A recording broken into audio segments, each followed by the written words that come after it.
Jadi, ada 50 gram emas ni boleh buat apa? Dia boleh jadikan sebagai dana kecemasan keluarga. Juga, kalau tuan-puan nak mulakan bisnes kecil, ia boleh jadikan sebagai modal. Atau bayar deposit rumah. Atau tuan-puan nak jadikan tampung kos pendidikan anak pada masa akan datang. Ataupun tuan-puan nak menunaikan haji atau umrah. Boleh juga dijadikan simpanan bersaraan. 50 gram emas ni juga boleh dijadikan sandaran ketika hilang punca pendapatan.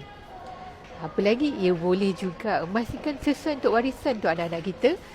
Ianya adalah aset yang mudah dicairkan apabila diperlukan dan emas ni melindungi nilai simpanan daripada inflasi. Dan yang paling bestnya dengan public gold account gold accumulation program kita ni, tak semestinya terus beli 50 gram.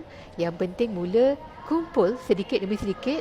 1 gram demi 1 gram, lama-lama cukup juga 50 gram tu.